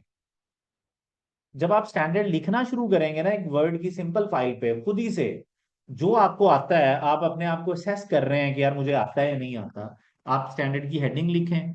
मसलन आईएस 37 है तो आप प्रोविजन की डेफिनेशन लिखें, उसकी एग्जांपल्स लिखें, रिकग्निशन क्राइटेरिया लिखें, जर्नल एंट्री थ्योरेटिकली लिखें कि we need to debit expense and credit provision. फिर उसकी एग्जांपल्स लिखें। जो जो आप लोगों ने पढ़ा हुआ है ना उसमें से कुछ चीजों को याद करके आप लोग क्या करते जाएं, टाइप करते जाएं, टाइप करते जाएं, टाइप करते जाएं, टाइप करते जाएं, और देखें कि यार आप मेजोरिटी चीजों को कवर कर पाए हैं या नहीं। अब इससे दो पर्पस हल होंगे। पहला, क्योंकि पेपर थ्योरेटिकल है तो आपकी थ्योरी पक्की हो रही है। दूसरा, क्योंकि आपका टाइम मैनेजमेंट एक इशू है एसपीआर में, तो जब आप ये काम कर रहे होंगे तो आपका कंप्यूटर के ऊपर स्पीड बेहतर हो रही होगी। और जब आपकी स्पीड बेहतर हो रही होगी वर्ड के ऊपर, तो यही काम तो आपने एग्जाम में जाके करना है। तो ये दो पर्पस है हमारे गाइस। स्पीड बेहतर करना तो वो भी इसी तरह होगी, और थ्योरेटिकली चीजों को लेके चलना वो भी इसी तरह होगी। तो हर स्टैंडर्ड को आपने वर्ड फाइल पे लिख के देखना। अच्छा, अब इसके लिए को बहुत ज्यादा डेडिकेटेड टाइम नहीं चाहिए। आप अपनी फैमिली के साथ बैठे हैं, टीवी देख रहे हैं, कुछ लोग तो जानता हूं मैं मैरिड हैं, काफी काफी देर बाद स्टार्ट कर रहे हैं, तो आप ठीक है अपनी फैमिली के साथ टीवी पे बैठे हुए हैं और साथ में लैपटॉप के ऊपर आप टाइपिंग कर रहे हैं और देख रहे हैं, सोच रहे हैं क्या क्या पढ़ा था, क्या क्या नहीं पढ़ा। तो ये एक एक्सरसाइज है जो आपको हेल्प करेगी टाइम मैनेजमेंट में भी और पेपर को सही वे में हैंडल करने के लिए। जी रजा, गुड। अब आ जाए यार। तो ये पेपर थ्योरेटिकल है, इसको पढ़ने का तरीका क्या है मैंने समझाने की कोशिश की है। और प्लीज थ्योरेटिकल लेना, कैलकुलेशंस को मास्टर करते रहना और उस पे खुश होते रहना, ये एसबीआर को पास करने में हेल्प नहीं करेगा। Theoretically you must be able to write standards. अगर आप स्टैंडर्ड लिख रहे हैं कि स्टैंडर्ड ये कहता है, स्टैंडर्ड ये प्रिंसिपल्स हैं, स्टैंडर्ड के ये प्रिंसिपल्स हैं, you are doing good. Calculations इधर उधर हो सकती हैं, कोई प्रॉब्लम नहीं है। एक एरिया जहां पे हम कैलकुलेशंस में फोकस करेंगे ऑब्वियसली क्वेश्चन 1, कंसोलिडेशन का क्वेश्चन, उसमें हम कंसोलिडेशन में कैलकुलेशंस देख लेंगे बड़ी तसल्ली से। बाकी देखेंगे कैलकुलेशंस, ऐसा नहीं है कि बिल्कुल नहीं देखेंगे, लेकिन हमारा फोकस नहीं होगा बहुत ज्यादा कैलकुलेशंस के ऊपर। हम ज्यादा फोकस कर रहे होंगे चीजों को थ्योरेटिकली समझने पे। कैलकुलेशंस भी सिर्फ इसीलिए कर रहे होंगे थ्योरेटिकली अपने आप। So this is guys, this is the way कि हम टाइम मैनेजमेंट को देखेंगे और चीजों को लेके चलेंगे। अगर आपका पेपर स्ट्रक्चर को लेके कोई क्वेश्चन है तो अब आप पूछ सकते हैं। एनी वन गाइज, जिसका कोई क्वेश्चन है जरा पूछ सकता है। जी गाइज, अब आ जाते हैं यार सिलेबस पे। किस सिलेबस क्या है? ओके, जैसा आपका क्वेश्चन ले लिया मैंने, मैं भी आंसर करता हूँ। अब गाइज हमारा टॉपिक है सिलेबस। अब हमारा नेक्स्ट एरिया है कि यार सिलेबस क्या है, और इस सिलेबस को लिंक भी करेंगे हम एग्जाम स्ट्रक्चर के साथ। तो सिलेबस क्या है हमारा गाइस? सिलेबस है हमारा आईएफआरएस बेस्ड।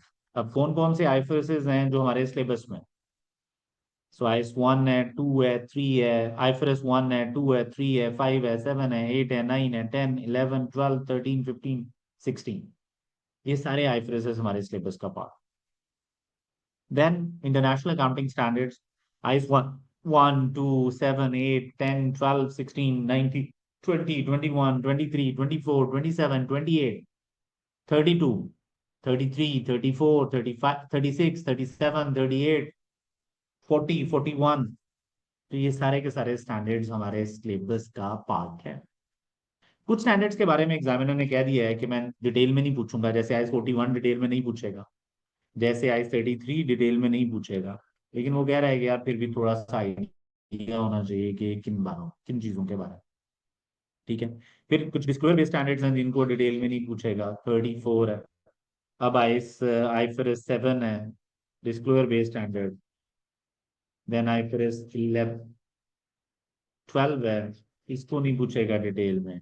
तो देर आर फ्यू स्टैंडर्ड जिन जो डिस्क्लोजर बेस्ड स्टैंडर्ड्स हैं उनको उसने बोल दिया है कि मैं डिटेल में नहीं पूछूंगा, बट आइडिया होना चाहिए। इसके अलावा एक स्टैंडर्ड है जिसका नंबर नहीं है, वो भी हमारे सिलेबस का पार्ट है। We call it IFRS for SMEs, small and medium entities का स्टैंडर्ड है। वो भी हमारे सिलेबस का पार्ट है। I just want every one कि वो काउंट करें।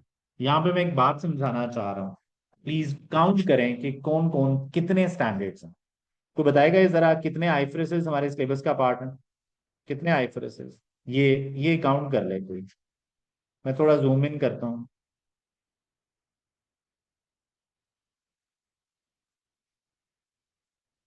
Thank you so much singer.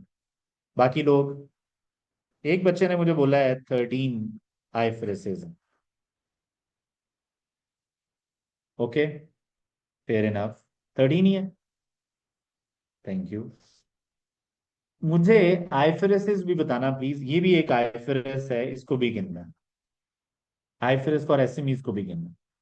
Please जरा गिनिएगा।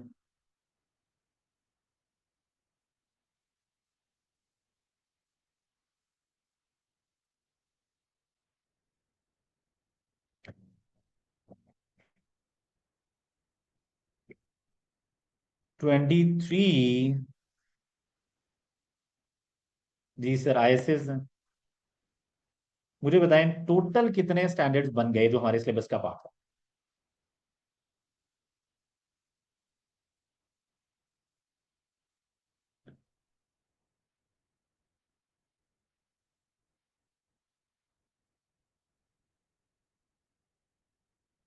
37 स्टैंडर्ड्स हैं जो हमारा सिलेबस का पार्ट है टोटल।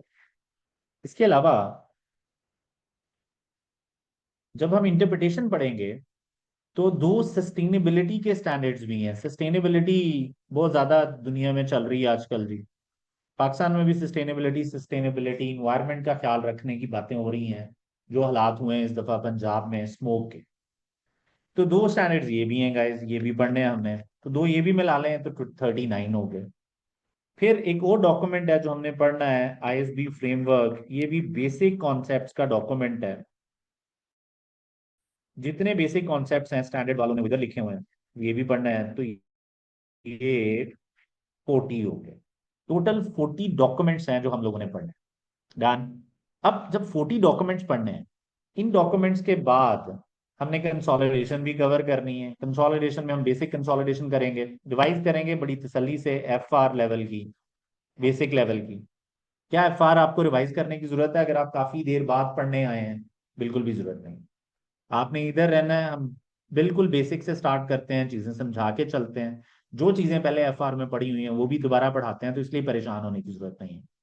अब आ जाए, फिर स्टेप एक्विजिशन है। कंपनी को अगर आप स्टेप्स में खरीदें, पहले 15% खरीदा, फिर 30% खरीदा, फिर 20 और खरीद लिया, तो जब स्टेप्स में किसी कंपनी को खरीदते हैं तो किस तरह की कंसोलिडेशन होती है? Step acquisition. सब्सिडरीज को बेच दो तो किस तरह की कंसोलिडेशन होती है? Disposal of subsidiary. Consolidated income statement पढ़ेंगे, फॉरेन सब्सिडरी को कैसे कंसोलिडेट करते हैं, और consolidated statement of cash flows भी पढ़ेंगे। और पूरी की पूरी फॉर्मेट्स बनाने नहीं है, प्री पॉपुलेटेड फॉर्मेट गिवन होगा, बस चीजें एडलेस करते जाएंगे, एडलेस करते जाएंगे, लेकिन एरियाज पढ़ने पड़ेंगे। तो ये कंसोलिडेशन है। इंटरप्रिटेशन का एक चैप्टर है गाइस। इंटरप्रिटेशन में हम स्टेक होल्डर्स, इन्वेस्टर्स के पर्सपेक्टिव से एक कंपनी को समझने की कोशिश करते हैं कि यार एक इन्वेस्टर क्या क्या देखना चाहिए कंपनी, और क्या हमारी फाइनेंशियल रिपोर्टिंग वो चीजें सारी की सारी उन्हें प्रोवाइड कर रही है नहीं कर रही। ये हमें चेक करना है। तो हम लिंक करेंगे कि क्या स्टेक होल्डर्स की, इन्वेस्टर्स की जरूरत क्या है। वो इन्वेस्टर जिन्होंने कंपनी की फाइनेंशियल्स देख के डिसीजन मेकिंग करनी है, वो डिसीजन मेकिंग कैसे करते हैं, क्या उनकी नीड्स हमारे स्टैंडर्ड्स पूरी कर रहे हैं। तो पूरा का पूरा जो सिलेबस है ये इन्वेस्टर्स पर्सपेक्टिव से पढ़ना है। इन्वेस्टर किस तरह सोचता है, हमारा आईएफआरएस इन्वेस्टर्स को कैसे हेल्प करता है, अकाउंटिंग रिपोर्टिंग क्या है, हम फाइनेंशियल स्टेटमेंट्स बनाते हैं, और फाइनेंशियल स्टेटमेंट से कंपनी में जितने भी अफेयर्स हो रहे हैं, हर वो बात जो कि एक स्टेक होल्डर के लिए, एक इन्वेस्टर के लिए इंपॉर्टेंट हो सकती है, वो सारी की सारी फाइनेंशियल स्टेटमेंट्स में बना के दे देते हैं कि कंपनी में ये चल रहा है, अंदाजा लगा लो तुम्हें इन्वेस्ट करना चाहिए नहीं। तो हम ये पर्पस, जो हमारा ऑब्जेक्टिव है कि इन्वेस्टर्स को इन्फॉर्मेशन दें ताकि वो डिसीजन ले कि उसने इन्वेस्ट करना है नहीं करना, ये ऑब्जेक्टिव हम कितना अच्छा मीट कर रहे हैं, ये सारा का सारा बेस कर रहा है इसके ऊपर। तो ये वाली अंडरस्टैंडिंग लेना बड़ा इंपॉर्टेंट है। इसीलिए इंटरप्रिटेशन कंपल्सरी टॉपिक है, कंसोलिडेशन कंपल्सरी टॉपिक है। इंटरप्रिटेशन में हम फाइनेंशियल रेशियोज के थ्रू इंटरप्रिटेशन, टेक कंपनीज में क्या पे ये फाइनेंशियल रेशियोज फेल हो गई हैं, टेक कंपनीज मतलब गूगल, amazon, आपका नेटफ्लिक्स, इन इसमें ये किस तरह फाइनेंशियल रेशियोज फेल हो गई हैं, नॉन फाइनेंशियल रेशियोज कौन सी हैं देखनी चाहिए, इसके अलावा एडिशनल चीजें कौन सी देखनी चाहिए, सस्टेनेबिलिटी, इन्वायरमेंट को कैसे देखना चाहिए, इंटीग्रेटेड रिपोर्टिंग एक मेजर एरिया है कि उसको कैसे देखना चाहिए, तो इन्वेस्टर्स को किस तरह एनालाइज करना चाहिए, इसके ऊपर एक पूरा चैप्टर है जो हम लोग कवर करेंगे। फिर करंट इश्यूज पे एक चैप्टर है गाइस। करंट इश्यूज में हम डिजिटल एसेट्स के ऊपर बात करेंगे, दो एरियाज पे। आपने बहुत ज्यादा क्रिप्टो, करंट इश्यूज यही है जो बोल रहे हैं हम, करंट अफेयर्स नहीं है ये। तो डिजिटल एसेट्स क्या है गाइस, अगर हम बात करें तो जो बंदा क्रिप्टो करेंसी लेता है, तो एक बंदा है जिसने क्रिप्टो करेंसी खरीद ली, बिटकॉइंस खरीद लिए, डिजिटल करेंसी खरीद ली, उसको क्या अकाउंटिंग करनी चाहिए? उसका एसेट है। और जो कंपनीज ये इशू कर रही हैं उनको क्या अकाउंटिंग करनी चाहिए? उसको हम कहते हैं initial coin offering, initial coin जो ऑफर किया जा रहा है। तो जो कंपनी क्रिप्टोज इशू कर रही है उनकी क्या अकाउंटिंग है, जो कंपनी क्रिप्टो खरीद रही है उनकी क्या अकाउंटिंग है? तो ये एक हमारा करंट इशू है। फिर क्लाइमेट चेंज से अकाउंटिंग पे क्या इम्पैक्ट आता है, उसकी अकाउंटिंग। फिर प्रैक्टिस स्टेटमेंट, दो प्रैक्टिस स्टेटमेंट्स हैं, ये क्या होती हैं? जिस तरह स्टैंडर्ड्स हैं इसी तरह इंटरनेशनल अकाउंटिंग स्टैंडर्ड बोर्ड वालों ने क्या बनाया हुआ है, दो प्रैक्टिस स्टेटमेंट्स बनाई हुई हैं जो गाइडेंस प्रोवाइड करती हैं। ये स्टैंडर्ड्स की तरह कंपल्सरी नहीं है, ऑप्शनल है। स्टैंडर्ड्स वाले इनकरेज करते हैं कि कंपनीज को मैनेजमेंट कमेंट्री एक बनानी चाहिए, मैनेजमेंट को कमेंट्री करनी चाहिए फाइनेंशियल स्टेटमेंट्स पे कि कंपनी में क्या अच्छा चल रहा है, बुरा, उसके ऊपर गाइडेंस है। We call it practice statement one, management commentary. Practice statement two में मटेरियलिटी का लेवल सेट करने में क्या गाइडेंस अवेलेबल होनी चाहिए, उसके ऊपर बात हो रही है। तो ये चार एरियाज या पांच एरियाज कर लो, अगर आपने इसको दो मानना है, तो ये पांच एरियाज हैं हमारे करंट इश्यूज में जिनके ऊपर हमें बात करें। तो एक चैप्टर है जो हम पढ़ेंगे। देन जो एथिक्स का एक चैप्टर है जो हम पढ़ेंगे। आपको पता है एथिक्स कंपलसरी है, जो कि पेपर में आने ही आने हैं। तो ये हमारा सिलेबस पैटर्न था। अब अगर सिलेबस को लेके किसी के माइंड में कोई क्वेश्चन है तो पूछ सकते हो। Insurance contract for revenue recognition not part of SBR, I mean आईफरस 17। जी शहजाद रसूल, इंश्योरेंस हमारे सिलेबस का पार्ट नहीं। स्पेशलाइज्ड एंटिटीज जितनी भी होती हैं ये हमारे सिलेबस का पार्ट नहीं होती।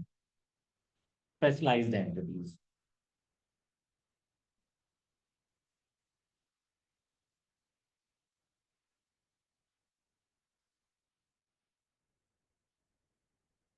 अब जी नेक्स्ट क्या करना है हमने।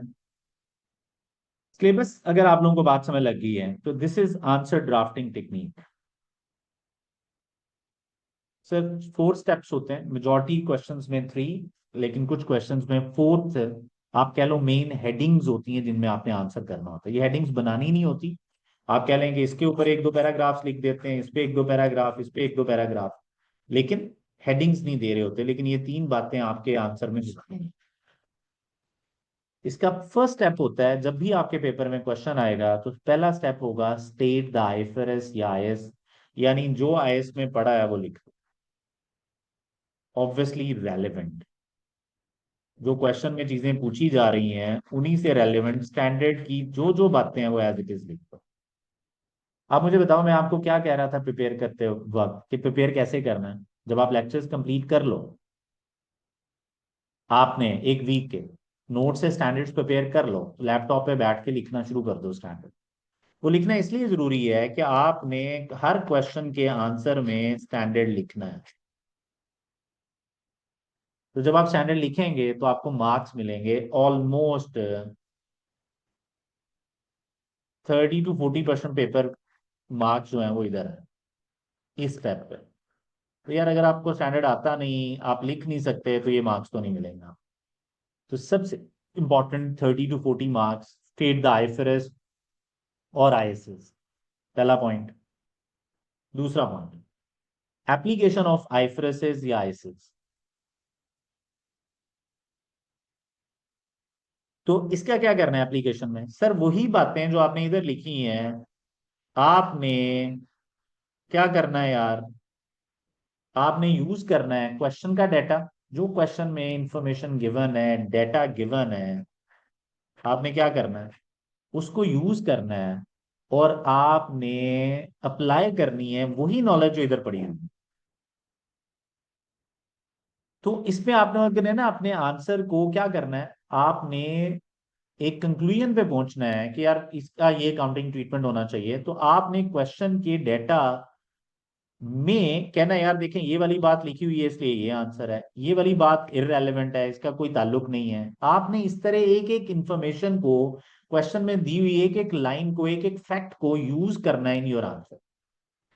We call it why and how. कि क्वेश्चन में जो लाइंस गिवन है वो आपके स्टैंडर्ड से किस तरह रिलेट कर रही हैं, आपने ये समझा कि इसका ये मतलब है। अल्टीमेटली फिर आपने कंक्लूजन देना है। जो कंक्लूजन है एग्जामिनर कहता है कि it should be backed by argument, यानी आपने आर्ग्यू किया हुआ है। और आर्ग्यू करना यही है, एप्लीकेशन ऑफ नॉलेज है, हाउ एंड वाई को एक्सप्लेन करना है। कि ये वाली बातें लिखी हुई है क्वेश्चन में, देखें जी इसका मतलब है ये काउंटिंग होनी चाहिए, ये बातें इररेलेवेंट है, ये बातें लिखी हुई हैं इस वजह से ये काउंटिंग नहीं होनी चाहिए। तो आपने जो कंक्लूजन देना है ना, वो क्या करना है, बैक्ड बाय आर्गुमेंट है, क्वेश्चन में दी हुई इंफॉर्मेशन को यूज करके देना है। तो 3 स्टेप्स हैं आंसर देने के। आईफरएस लिखना है, फिर उसी लिखे हुए आईफरएस को अप्लाई करना है, और फिर एक कंक्लूजन देना है कि अल्टीमेटली काउंटिंग क्या होना चाहिए। एग्जामिनर कहता है कि अगर आपका कंक्लूजन गलत भी हो जाए तो फिर भी आप नंबर ले सकते हैं अगर आपने आर्ग्यू ठीक किया हुआ है, अपना आर्ग्यूमेंट डेवलप किया हुआ है। सो 30 to 40 मार्क्स आपके इधर अवेलेबल होते हैं, और ऑलमोस्ट 20%, 20 to 30% मार्क्स इसके होते हैं। अब लोगों की से गलती ये होती है कि वो ज्यादा फोकस पता किस पे कर लेते हैं, इस पे जहां पे ज्यादा मार्क्स ही अवेलेबल नहीं। अगर आप ज्यादा फोकस इन 2 स्टेप्स पे करें और उसकी बेसिस पे कंक्लूजन ड्रॉ करने पे करें, तो कंक्लूजन गलत भी होगा फिर भी ये मार्क्स आपके पास अवेलेबल रहेंगे।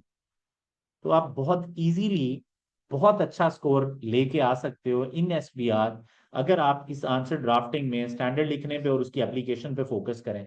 और कंक्लूजन गलत भी हो जाए तो परेशान ना हो। फिर कुछ क्वेश्चंस में हमने आईएसबी फ्रेमवर्क और इन्वेस्टर्स पर्सपेक्टिव भी लिखना होता है, जो कि अगर स्पेसिफिकली रिक्वायर्ड हो क्वेश्चन में तो लिखना है, अदरवाइज नहीं लिखना। तो ये वो काम है गाइस जो आप लोगों ने करना। तो स्टैंडर्ड लिखो, उसको लिंक करो, जो क्वेश्चन में डाटा गिवन है लिंक करने को हम एप्लीकेशन कह रहे हैं, और फाइनली कंक्लूड करो।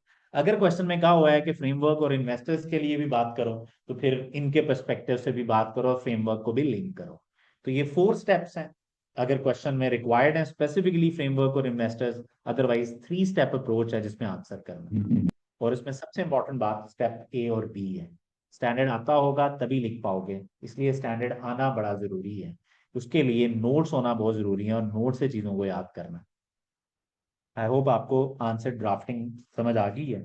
अगर किसी के माइंड में क्वेश्चन है तो पूछ लें। अदरवाइज नेक्स्ट वीक जब हम आईएस 1937 और आईएस 10 पे बात कर रहे होंगे, तो मैं आंसर ड्राफ्टिंग पे ही बात कर रहा हूँ। पास्ट पेपर का क्वेश्चन होगा, मैं आपको समझाऊंगा स्टैंडर्ड में ये पढ़ा हुआ है, देखिए ये लिख रहा है, ये पढ़ा हुआ है, ये लिखा हुआ है। तो अगर आपको ये बातें आती हैं तो आप कितने मार्क्स स्कोर कर सकते हैं। तो हमारा फोकस इन चीजों पे बहुत ज्यादा रहेगा।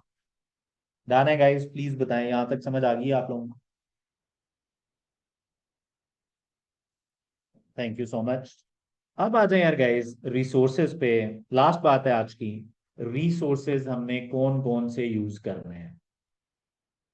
तो गाइस रिसोर्सेज हमारे जो हैं जो हमने यूज करने हैं वो कौन कौन से हैं। सबसे पहले हम स्कैन ई कैंपस के नोट्स यूज करेंगे, जो आप लोगों के साथ व्हाट्सएप ग्रुप में शेयर हो जाएंगे। अभी पहले शेयर हुए भी हुए हैं, थोड़े रिवाइज हुए हैं, तो थोड़े से रिवाइज्ड वर्जन। तो मैंने कहा है कि कुछ एडिशन नहीं है, बस हमने चीजों को सिर्फ थोड़ा स्ट्रीमलाइन किया है। तो ये स्कैन ई कैंपस के नोट्स हैं। इस स्कैन के नोट्स के साथ जो एसपीआर के नोट्स हैं, उन्हीं नोट्स के साथ क्वेश्चन बैंक भी गिवन है बैक साइड पे।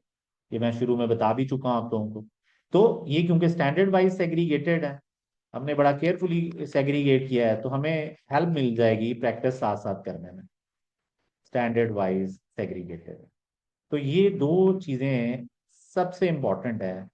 और ये दो चीजें आपका पेपर पास करवा सकती हैं बहुत इजीली। इसके अलावा आपको क्या करना चाहिए, कैप्लन टेक्स्ट लेनी चाहिए, पीडीएफ फॉर्म में भी आपके पास हो सकती है।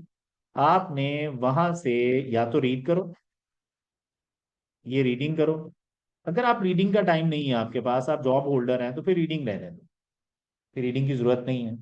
फिर आप क्या कर सकते हैं, यहाँ पे जो टेस्ट योर अंडरस्टैंडिंग्स हैं उन्हें सॉल्व कर लें बस। टेस्ट योर अंडरस्टैंडिंग जो होती है, ये छोटे छोटे क्वेश्चंस होते हैं किसी भी टॉपिक में, इनको सॉल्व करने से काफी चीजें क्लियर हो जाती हैं। तो टेस्ट योर अंडरस्टैंडिंग जाके सॉल्व कर दो। थ्योरेटिकली नहीं भी पढ़ना तो खैर है। तो इसका मतलब है ये चीज इंपॉर्टेंट है, test your understanding. Done. So notes prepare करें, क्वेश्चंस बैंक से क्वेश्चन सॉल्व करें उन्हीं रिलेटेड टॉपिक्स की। जब टॉपिक तैयार हो जाए आपका अच्छा आता हो, तो कैप्लन की टेक्स्ट पे जाके उसके टेस्ट योर अंडरस्टैंडिंग्स को सॉल्व कर लें। और अगर टेक्स्ट पढ़ना है तो पढ़ भी सकते हैं। ये काम जो है ये काफी हद तक आपका पेपर प्रिपेयर करा देगा।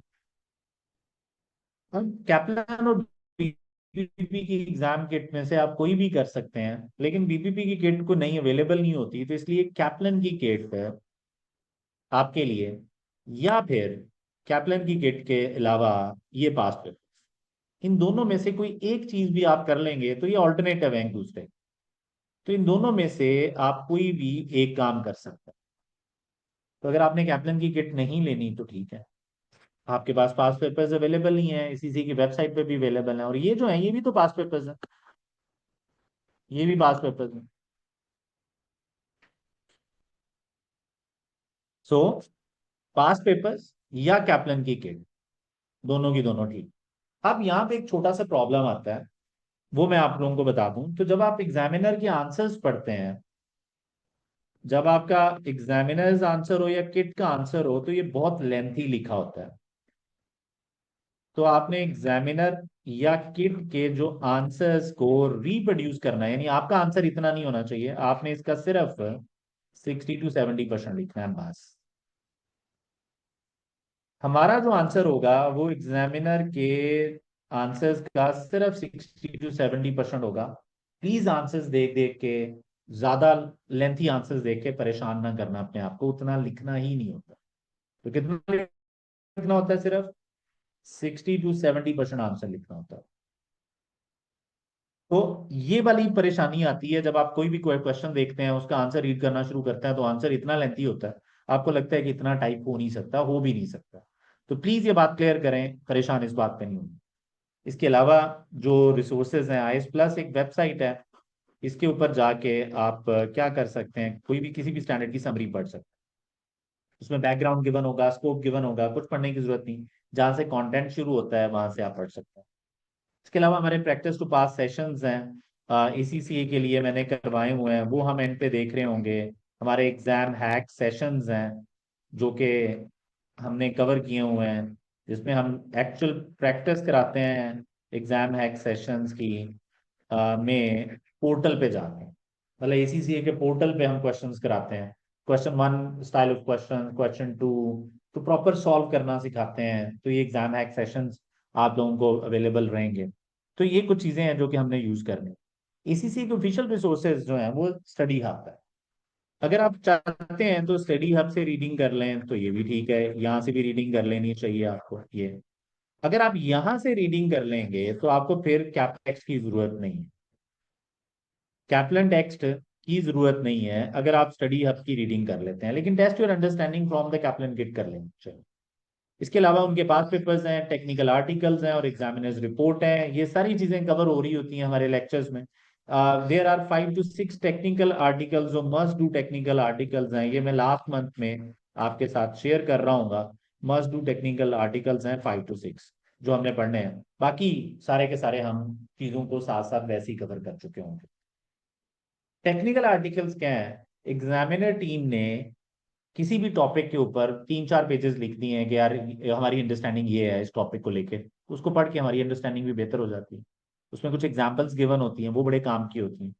तो कुछ इंपॉर्टेंट है जो हम एंड पे देखेंगे, बाकी मेजोरिटी हम टॉपिक्स के साथ वैसे ही कवर हुए हैं, तो जब आप लेक्चर्स देखेंगे तो कवर है। अब जी, ये इंफॉर्मेशन है और दैट्स इट। अब ये स्टोरी है आप लोगों के पास। क्वेश्चन बैंक आप लोगों को मिल जाएगा, क्वेश्चन बैंक पास्ट पेपर्स ही हैं पीडीएफ फॉर्म में। अब आप लोगों को पास्ट पेपर्स नहीं मिलेंगे। अगर आपने पास्ट पेपर्स को एक्सेस करना है तो मैं आप लोगों को लेके चलता हूँ। ये लें, ये आप लोगों के पास आ गया एसीसीए ग्लोबल। तो जब आप एसीसीए ग्लोबल पे आते हैं गाइस, तो लें, जब आप एसीसीए ग्लोबल पे आ जाएंगे मेन पेज पे, this is the main page, तो यहाँ से आप एक्सेस कर सकते हैं पास्ट पेपर्स। मेन्यू में जाएं, स्टूडेंट्स पे जाएं। जब आप स्टूडेंट्स पे जाएंगे तो फाइंड स्टडी रिसोर्सेज पे जाएं, एसीसीए क्वालिफिकेशन पे जाएं, अपना पेपर पिक करें, एसपीआर है। जब आप एसपीआर पिक करेंगे ना तो यहाँ पे काफी आप लोगों को चीजें नजर आ जाएंगी। और फाइनली ये past papers and question practice मिल जाएगी। जब आप इस पे क्लिक करेंगे, एग्जामिनर्स रिपोर्ट भी इधर है, सब कुछ इधर है, तो आपको ये मिल जाएंगे, ये पास्ट पेपर्स मिल जाएंगे। ये देखें जरा, बता रहा है एग्जाम वर्जन कौन से चाहिए। तो मुझे डिफरेंट एग्जाम वर्जन है, हमारा एग्जाम वर्जन इंटरनेशनल वर्जन, हम इंटरनेशनल आईएफएसएस पढ़ रहे हैं। यह log in to past paper है, जब आप इसके ऊपर क्लिक करेंगे तो ये आप लोगों को ले जाएगा इधर। यहाँ पे आप लोगों ने क्या देना है, यूजर नेम और अपना पासवर्ड लिखना है। तो जैसे ही आप साइन इन करोगे तो ये आपको पास्ट पेपर्स पे ले आएगा। यहाँ पे सारे के सारे पास्ट पेपर्स पड़े हुए हैं और इसको हम कहते हैं प्रैक्टिस प्लेटफॉर्म।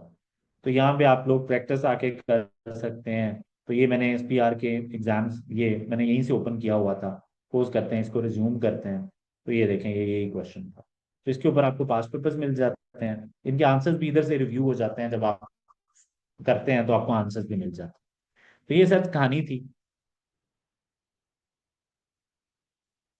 जी रजा, मैं जब प्रैक्टिस कराऊंगा ना, रजा का बड़ा रेलेवेंट क्वेश्चन है, sir how to satisfy ourselves when comparing our answers with kit answer that we wrote in the exams are enough or not।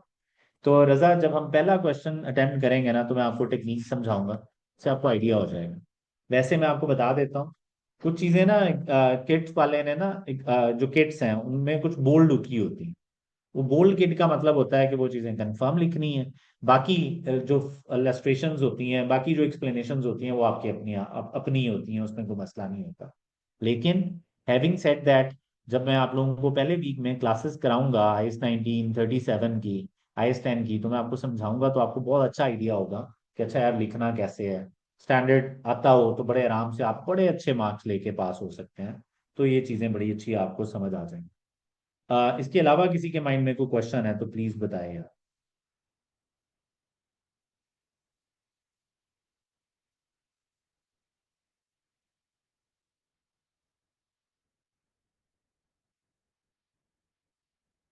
जी, एक बच्चे ने बड़ा अच्छा क्वेश्चन किया है जी।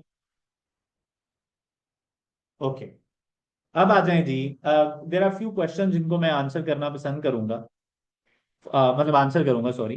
The first one is how the testing will be conducted and how many मॉक्स will be conducted and mark. Okay boy, सबसे पहले ये क्लियर करें कि जो स्टडी प्लान है आपका, इसके लिए मुझे स्टडी प्लान पे जाना पड़ेगा।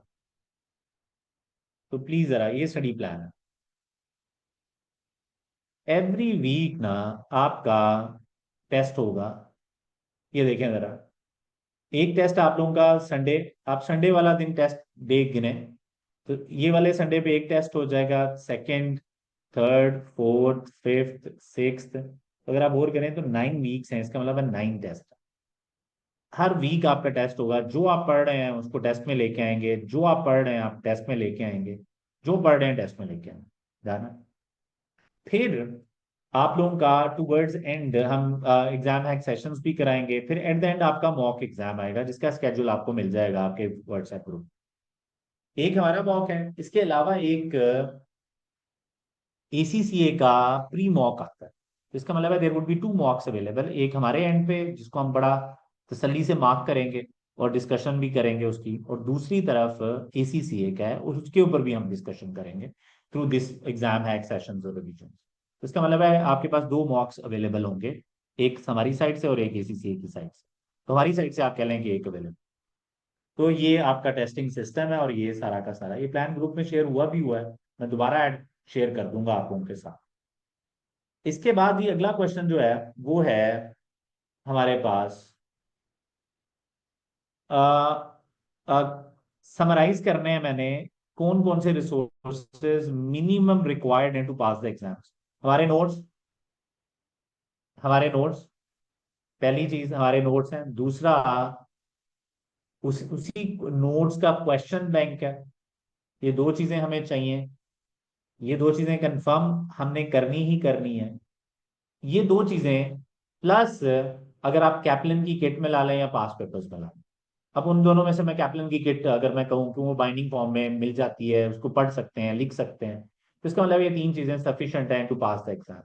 हमारे नोट्स, कैप्लन की किट जिसमें पास पेपर्स कवर हो जाते हैं। तो आपके पास अगर ये दो चीजें हैं और आप टेस्ट दे रहे हैं, लाइव सेशंस को ज्वाइन कर रहे हैं, और लाइव सेशंस की रिकॉर्डिंग भी अवेलेबल होगी या रिकॉर्डिंग देख रहे हैं, तो इंशाल्लाह आप पेपर पास कर लेंगे। डन। अब आ जाए यार जरा, सिलेबस कब तक खत्म होना चाहिए। अगर आप यही वाला कोर्स प्लान देखें तो मैं तो कह रहा हूँ कि 20th तक खत्म होना चाहिए। तो अगर हम लोग 20th कर लें, 20th फेब तक खत्म होना चाहिए, लेकिन 20th फेब थोड़ा लेट हो जाता है।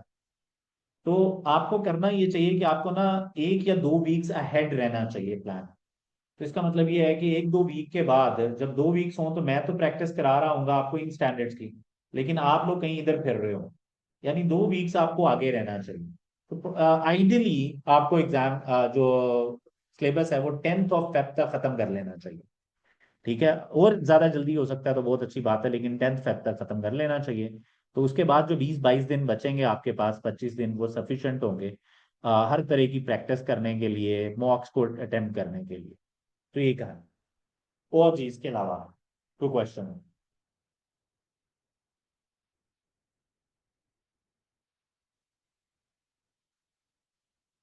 ओके, कॉलम ई क्या है? यहाँ पे कॉलम ई क्या है?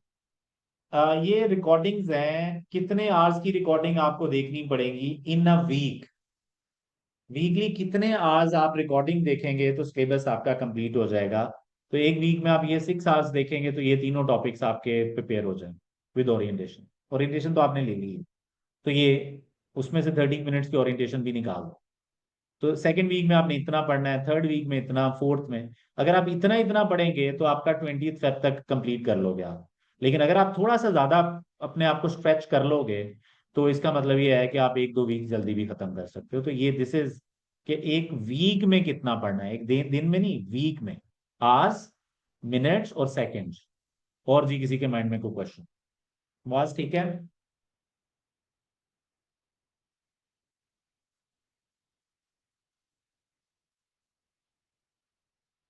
Any question? माइक ऑन करना है तो माइक ऑन भी कर सकते हैं आप लोग प्लीज।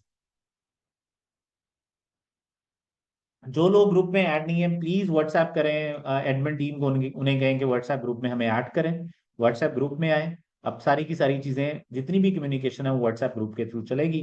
व्हाट्सएप ग्रुप की सपोर्ट आपके पास अवेलेबल होगी, आप चाहें तो पे करें। आप वॉइस नोट भेज सकते हैं, पिक्चर्स भेज सकते हैं, लिख सकते हैं। उसमें लोग भी कर रहे होते हैं ड्रेस, और मैं भी कर रहा होता हूँ। कुछ लोग सेपरेट भी भेज रहे होते हैं मैसेजेस। सेपरेट मैसेजेस थोड़े डिले हो सकते हैं, मतलब मैं आंसर कर रहा होता हूँ लेकिन थोड़े डिले हो सकते हैं। लास्ट चीज जो मैं आप लोगों को दिखाना चाहता हूँ तो आपको कॉन्फिडेंस देने के लिए, वो ये है। अगर आप और करो तो रिसेंट अटेम्प्ट का जो रिजल्ट्स थे September 24 के, दिसंबर अटेम्प्ट तो अभी आंसर आने हैं जो रिजल्ट्स हैं, तो ये रिजल्ट्स। हमारे बच्चा ख्याम जाहिद था, उसने 92 मार्क्स लिए। नूर थी, 90 मार्क्स थे। वृदा 86। इजहान, ये SPR के एक्चुअल रिजल्ट्स हैं। इजहान ने 84 लिए, देन 86, वलीद ने 82 लिए। तो ये रिजल्ट्स हैं कुछ लोगों के जो कि आपके पास 80s में, 70s में और 90s में थे। तो इतने स्कोर बड़ा इजीली ये 70s में आया जा सकता है अगर आप थोड़ा सा रीजनेबल रह के, थोड़ी सी प्रैक्टिस लाइव क्लासेस के साथ आके करते जाओ और टेस्ट को सीरियसली लो, तो इंशाल्लाह इन्हीं लोगों में इसी तरह की पोस्ट में आपके नाम भी हो, इंशाल्लाह। ले जी, दिस इज पास रेट्स बहुत अच्छे हैं मुआज। SPR के पास रेट्स, SPR के बारे में ना हम एक बात करते हैं कि ये पढ़ने में बहुत मुश्किल है। पढ़ने में समझ आ रहा होता है लेकिन time management, stress level last month में बहुत ज्यादा हो जाता है क्योंकि सिलेबस बहुत ज्यादा एक्सटेंसिव है। तो ये पढ़ने में, प्रेशर हैंडलिंग में बहुत डिफिकल्ट एग्जाम। लेकिन पास करना ये FR से भी ज्यादा इजी है, क्योंकि जो आंसर ड्राफ्टिंग टेक्निक है ना, स्टैंडर्ड लिख लो, रिलेट कर लो, थोड़ा कंक्लूजन पे जाने की कोशिश करो। कंक्लूजन गलत भी हो गया तो खैर है, तो ये ना आपको पास बहुत ज्यादा करा देती है। तो आप बड़े आराम से 70%, 80% लोग पास हो रहे होते हैं SPR एग्जाम में। उसकी एक और वजह भी है, जो लोग प्रेशर हैंडल नहीं ना कर पा रहे होते लास्ट मंथ में, वो फीस ही नहीं सबमिट कराते। फीस सबमिट करने के डिसीजन जो है वो 28 जनवरी में लिया जाएगा। तब तक कुछ लोगों को लगेगा यार बहुत ज्यादा सिलेबस है, मैं नहीं कर पाऊंगा। लेकिन जो लोग थोड़ी हिम्मत कर लेते हैं वो बड़ा इजीली पास हो जाते हैं। आप देखेंगे लास्ट मंथ में मेरा ज्यादा जोर इसी बात पे होगा कि यार देना है एग्जाम, हिम्मत करो, हो जाएगा पास। तो मैं इस तरह की तसल्लियां दे रहा हूँ और इंशाल्लाह आप देखेंगे आपके ग्रुप में भी मेजोरिटी 70-80% लोग पास हो रहे होंगे। डन है।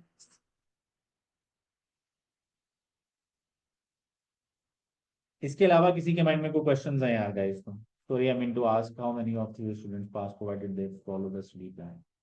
सर 80% लोग, 70 to 80% लोग पास हो रहे होते हैं। 78%, मैं रिसेंट जो रिजल्ट है अगर मैं उसकी परसेंटेज आपके साथ शेयर करूं तो मुझे ढूंढ के बतानी पड़ेगी। प्रोबेबली 78% लोग पास हुए थे जो सितंबर की टाइम। 78%। एसपीआर में पासिंग परसेंटेजेस बेहतर हैं एज कंपेयर टू FR, जो बेसिक लेवल का पेपर है उससे भी बेहतर है। डन। वैसे ग्लोबली जो एवरेज चल रही होती है वो 50% लोग पास हो रहे होते हैं। डन। लेकिन प्रेशर टाइम बड़ा मुश्किल है। प्रेशर, जॉब होल्डर्स भी पास करते हैं। जो अटेम्प्ट्स गुजरी हैं उनमें से कई लोग थे जिनके बच्चे भी थे। मतलब जब ई कैंपस की बात करते हैं हम तो मेजोरिटी जॉब होल्डर्स हैं और उनके बच्चे भी हैं। तो वो जॉब भी करते थे, बच्चों को टाइम भी देते थे, रात को लेक्चर्स लेके कवर करने की कोशिश करते थे। तो इस तरह के लोग पास करते हैं बॉयज। तो ऐसा नहीं है कि पास सिर्फ फुल टाइम वाले ही करेंगे, आप लोगों में से भी मेजोरिटी लोग पास करेंगे, बस थोड़ा सा साथ साथ रहना और वीकली प्लान्स को फॉलो करना। डन। जी रजा, मैं कुछ लोगों के टेस्टिमोनियल शेयर करता हूँ आप लोगों के साथ। मैं उनको बताता हूँ कि अपना बैकग्राउंड बताएं कि जॉब क्या क्या थी, बच्चे कितने, और फिर उन्होंने पढ़ के कैसे पास किया। Let me share some videos, okay. एक मतलब जो मुझे अभी मेरे माइंड में आ रहा है बॉय, उस बॉय के बच्चे हैं, शादी थी, और उसने एसीसीए छोड़ा हुआ था 2012 में। बीच बीच में उसने एक एक दो दो साल बाद हिम्मत करके उसने दिया एसबीआर का पेपर दिया, लेकिन वो फेल करता रहता था क्योंकि वो खुद से बैठ के पढ़ता था। लेकिन जब उसने प्लान इधर आया तो बड़ा लेकिन डेडिकेटेड था। कोशिश करता था कि व्हाट्सएप ग्रुप में बड़ा एक्टिव रहे, लोगों के आंसर्स भी करे, कुछ समझ नहीं आ रही तो जल्दी से पोस्ट करे, मुझे कॉल कर लेता था कि हर बात पे। तो इस तरह के जो एटीट्यूड जिन लोगों का होता है वो बड़े आराम से पास कर लेते।